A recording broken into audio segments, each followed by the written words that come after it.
You mentioned how you've got the Rogans and the Tim Dillons and the Theo Vaughns, and they're pumping the brakes, man. They're pumping the brakes. They're disagreeing with Donald Trump's maneuvering. They're dissenting. We're hearing Joe Rogan say positive things about Democrats again.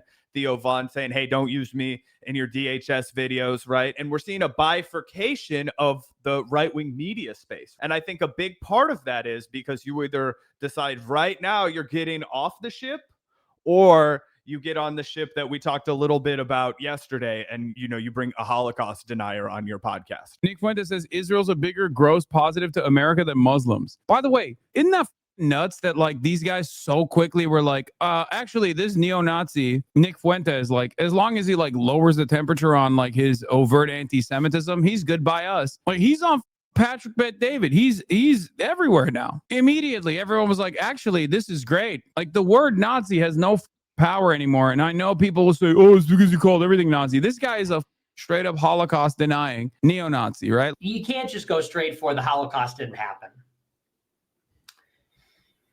In my opinion, it has to go there, but I think I would start with, why is it illegal to question? That's where I would start. Why is it illegal to question in 20 countries? And I would also say, why is Holocaust denial wrong? If it was an historical event, why is it wrong to question it? Because if you don't do that first, then people are going to say that, well, we don't really know. I believe they're real. You don't believe they're real. And people believe that even asking the question is anti-Semitic, regardless of how strong the argument is. Like he's just straight up. It's like the most unacceptable. So like, and now we could keep watching more of this, but I hadn't seen that specific Nick Fuentes clip.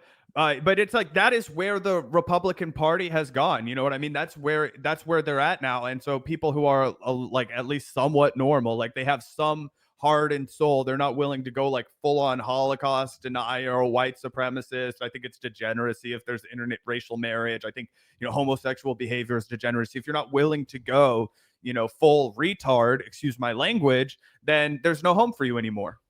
Wow. Canceled. Let's cancel Zach. Yeah. Said a bad word.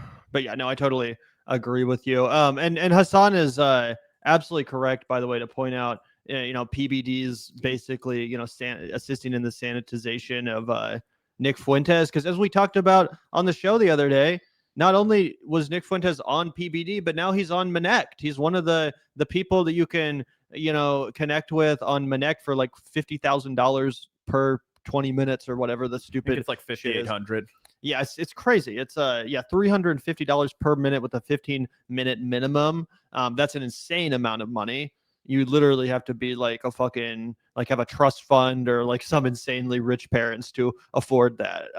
Especially if you're in the age demographic that would be interested in chatting with Nick Fuentes. Like, yeah, you're going to be one of these like spoiled, like super spoiled rich kids. It's pathetic. But either way, like this is a big deal. Like Nick Fuentes actually getting invited to join the quote unquote serious people on Minect. Like it might not seem like a big deal, but it does totally sanitize his image. And Hasan is correct that, yeah, it's like, yeah, PBD was just like, yeah, come on, let's go. I don't care about this, Jew hatred. It doesn't matter anymore. You're allowed to just be an open, unapologetic Nazi and do business with me and join my Minect crew.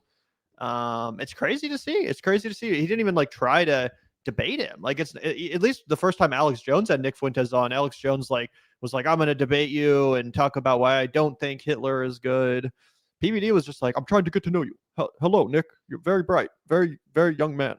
Yeah, dude. It was honestly, it was pathetic. They get to a part in the debate we didn't cover yesterday where they're like debating who's contributed more to America, like positively, Muslims or Jewish people, right? And Nick Fuentes is like, it's really a tough call. I would say that the gross contribution from the Jews has been far greater, but the net contribution, considering all of the horrible things, like that's the level of conversation they were having on PBD during that time with an actual explicit Holocaust denier. He'll be like, well, you know, the Jews have creatively contributed as well as contributed in the sciences. That's undeniable. I mean, you know, there are real facts about the things that the Jews have contributed, whereas people from Muslim countries have only contributed bombs and uprisings.